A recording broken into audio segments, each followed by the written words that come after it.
নমস্কার, আমি শান্তনু বাগানবাড়িতে আপনাদের সকলকে স্বাগত জানাই। আজ হাইব্রিড ওল চাষ সম্পর্কে আপনাদের সামনে একটি প্রতিবেদন এই ভিডিওর মাধ্যমে আমি তুলে ধরছি।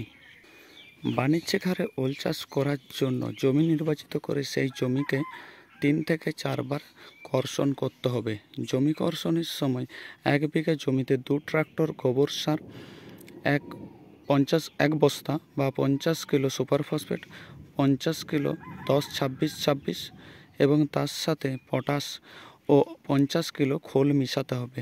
জমিতে ভালোভাবে কর্ষণের সময় ওই সমস্ত সারগুলি মিশিয়ে জমিতে তৈরি করতে হবে। জমি তৈরি করার পর 3 ফুট দূরত্বে গর্ত করতে হবে 1 ফুট করে ওলগুলি লাগানোর জন্য। হাইব্রিড প্রজাতির ওল চাষ করার জন্য 1 ফুট গর্ত করে সেই গর্তগুলিতে ন্যূনতম 1 কেজি ওজনের একটি করে বীজ রোপণ করতে হবে। বীজ যদি 2 থেকে 2.5 কিলো হয় তাহলে ওলের ফলন ভালো হয়। এই ওল 6 থেকে 7 মাসের মধ্যে ফলন হয়। মাঘ মাসের শেষে অথবা ফাল্গুন মাসের শুরুতে এই ওল রোপণ করা হয়। ওল রোপণ করার পর নিয়মিত জলসেচ করতে হয়। 3 থেকে 4টি জলসেচ দেওয়ার পর ওল গাছের চারাগুলি বের হয়। ওল গাছের চারা বেরোনোর পর ওই জমিতে ওল গাছের গোড়াগুলিকে মাটি দিয়ে উঁচু করতে হবে এবং সেই জমিতে যখন আর্দ্রতা কমে যাবে বা মাটি শুষ্ক হয়ে পড়বে তখন জমিতে জলসেচ করতে হবে।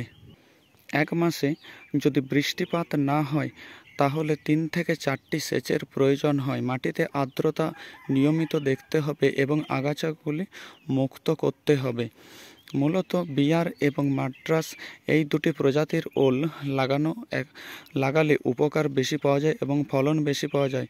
মাদ্রাস ওলটি একটি দীর্ঘ সময় লাগে, তুলনায় একটু বেশি সময় লাগে, তবে ফলন বেশি। বিয়ার ওলটি তাড়াতাড়ি ফলন পাওয়া যায়।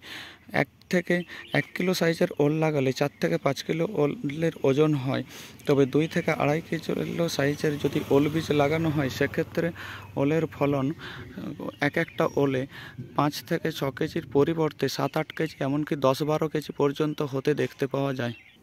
1 বিঘা জমিতে প্রায় 1050টির মতো ওলের চারা রোপণ করা যায় এবং 1 বিঘা জমিতে প্রায় 50,000-এর মতো খরচ হয়।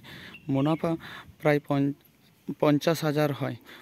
প্রফিট লাভ, যেটা আমরা মূল লাভ বলছি, সেটা হচ্ছে 50,000 এবং 50,000-এর মতো খরচ হয়, অর্থাৎ 1 লাখ টাকার মতো বিক্রি করা সম্ভব হয়। তবে ওলের এই লাভ নির্ভর করে বাজারের উপরে। বাজারে ভালো দাম পেলে তবেই লাভ বেশি হয়। সেই কারণে নিয়মিত ওল গাছগুলিকে যত্ন সহকারে গড়ে তুলতে হবে এবং বাজারের শুরুতেই বিক্রি করতে হবে, তবেই প্রফিট সবচেয়ে ভালো পাওয়া যায়। কৃষকরা বাণিজ্যিক হারে অবশ্যই ওল চাষ করতে পারে। এটি একটি লাভজনক চাষ এবং এতে বিরাট পরিমাণে কোনো পরিশ্রমের প্রয়োজন হয় না। সেই কারণে ওল চাষ অত্যন্ত লাভজনক এবং ব্যাপক বাণিজ্যিক হারে ওল চাষ করতে হবে, তবে একে নিয়মিত পরিচর্যা নজরের মধ্যে রাখতে হবে। যদি দেখা যায় যে ওল গাছের গোড়ায় 2টো গাছ হয়, সেক্ষেত্রে যে গাছটি প্রধান গাছ সেই গাছটিকে রেখে বাকি গাছটিকে কেটে ফেলতে হবে। এক্ষেত্রে ফলনের বৃদ্ধি পায় এবং ওল অনেক বড় হতে দেখা যায়। নমস্কার, এই প্রতিবেদনে এই ওল সম্পর্কে ধারণা দেওয়া হলো। আপনারা এই রকম আরও ভিডিও পেতে চ্যানেলটিকে লাইক করুন, সাবস্ক্রাইব করুন এবং অনেক বেশি শেয়ার করুন। ধন্যবাদ।